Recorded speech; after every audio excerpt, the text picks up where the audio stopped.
membatalkan puasa. Mohon maaf, yang membatalkan i'tikaf. Ma yabtulu bil i'tikaf. Apa saja yang membatalkan i'tikaf. Jadi i'tikaf dinyatakan batal. Yang pertama adalah keluar dari lokasi i'tikaf yaitu masjid tanpa adanya udzur syar'i dan tanpa adanya hajat yang mendesak. Apa ini mas udzur syar'i? Contohnya gini. Kalau dia beriktikaf di tempat yang tidak ditegakkan salat Jumat, kemudian dia keluar untuk melaksanakan salat Jumat, maka ini tidak membatalkan iktikafnya. Yang kedua, dia menjadi batal iktikafnya berkenaan tentang kebutuhan yang mendesak. Saya tanya Bapak Ibu sekalian, sesuatu yang manusiawi, apa yang membuat kita harus keluar? Karena urusan yang manusiawi. Apa ya Bapak Ibu sekalian? Kalau tidak tersedia di masjid, apa kira-kira yang manusiawi? Buang air. Buang air kemana, Bu? Di dalam atau di luar? Di luar masjid. Ya, di luar masjid. Ya. Contohnya kita itikaf di tempat cuma kita itikaf. Atau berapa teman itikaf. Dia mau makan, minum.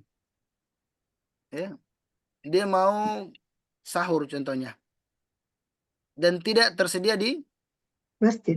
masjid. Maka dia bisa keluar untuk makan. Ya, sampai ke rumahnya makan saja. Jangan makan plus. Ya, Ibu paham ya? Ya, makan dan lanjut. Ya, saya bilang, Sur- rindu sekali Kak. Jami kembali. Ya, kita selesaikan Suruh dulu. bawa, suruh bawa bekal, Ustadz. Nggak, kita bicara tentang ini Bu, tentang hal yang membatalkan saja. Kan dulu begitu Bu, dulu. Kan kalau sekarang kan masjid, kalau bilang di masjid ini diadakan itikaf, kan gitu. Sehingga semuanya tersedia di masjid ya. Masjid. Ada catering. Kita berbicara secara hukum umum saja gitu. Jadi seandainya ada orang itikaf di tempat tertentu, ada juga mungkin bekalnya ada Bu, tapi ternyata saat itu lagi orang makan saya bilang lagi balalah. Ya tiba-tiba dia lapar sekali ya, lapar, ya makannya ternyata tidak cukup. Nah, dia boleh keluar ya, singgah di warung atau singgah ke rumahnya untuk makan. Jadi kita bicara tentang keluar. Maka itikaf dinyatakan batal ketika dia keluar tanpa adanya udzur syar'i, tanpa angin, tanpa hujan, ada masalah dia keluar dari rumahnya atau dia keluar pada perkara yang tidak bersifat kebutuhan yang mendesak. Yang dimasukkan kebutuhan mendesak di sini ya seperti orang yang keluar karena makan dan minum, keluar dari masjid ketika buang hajat kalau memang tidak tersedia di situ. Kan sekarang masjid sekarang nggak kayak dulu, Bu. Dulu orang itu wudhunya di mana? Di masjid atau di rumah? Di rumah. Mereka wudhu di rumah, kemudian pergi ke masjid. Karena kan justru aneh kalau ada masjid tidak ada tempat wudhunya, tidak ada tempat ya buang hajatnya. Ya maka dulu berbeda.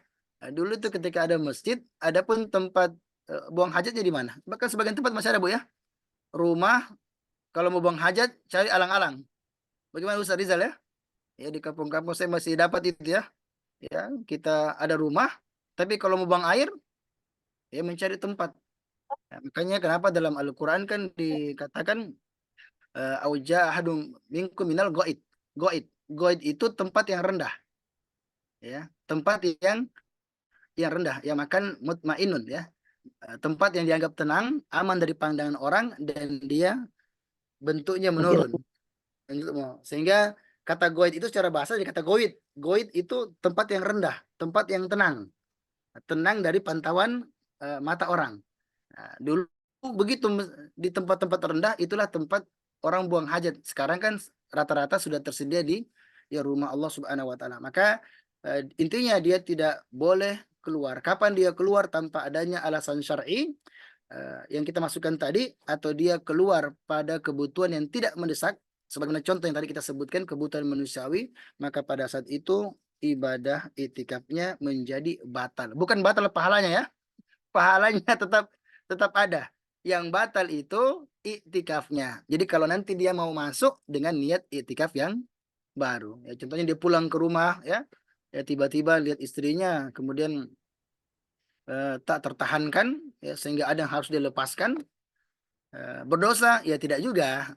Ya. Jadi kalau ada orang iktikaf, dia pulang ke rumah, ya tiba-tiba dia campuri istrinya. Berdosa nggak, Bapak Ibu? Pak Kukuh, Raharjo, berdosa? Tidak berdosa. Tidak berdosa, cuma batal Jangan pakai kata cuma ya, bahaya juga kata cuma nih. Ya, tetapi itikafnya Batal. menjadi batal. Batal. Itikaf yang batal ya. Siapa tahu pas sampai ke rumah istri yang tarik ya, istri yang tahan ya gitu. Ya bisa saya itu terjadi. Nah, jadi Bapak Ibu sekalian dimuliakan Allah Subhanahu wa taala. Yang pertama tadi ya ketika keluar tanpa alasan yang dibenarkan agama. Yang kedua ketika melakukan ya, HB melakukan jima ya hubungan ya suami istri. Ini disepakati oleh para ulama kita kapan laki-laki melakukannya. Mungkin dia pulang untuk makan ya.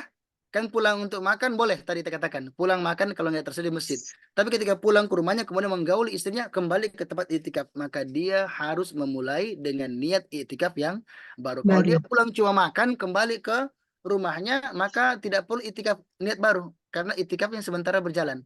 Tetapi kalau dia pulang kemudian dia mencampuri istrinya maka semua para ulama kita sepakat bahwasanya hal itu membatalkan iktikafnya.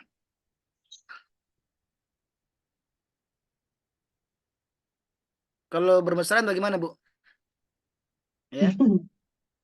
Ya, ya boleh yang sekedarnya. Ya pulang ke rumah, kemudian dipeluk istrinya, ya, kemudian istri juga memberikan sambutan yang hangat, ya.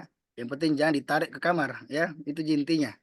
Ya, jadi silahkan saja ya sebagaimana Nabi pernah itikaf beliau potong kepalanya kemudian ya disisirkan rambutnya ya dirapikan rambutnya oleh ya istri beliau ya sallallahu alaihi wasallam. تمضي والله يسددها وتظل بظل الرحمن فلتبقي مدرسة النور تروين فؤاد الظمآن وتطيب النفس بروضتك حبا وتقر العينان مدرسة التحفيظ ربيع يختال بزهر البستان والزرع قلوب تائقة لتذوق جمال الإيمان لرب الخير سما فيها ذكر كالغيث الهتان يروي الخفاق بروعته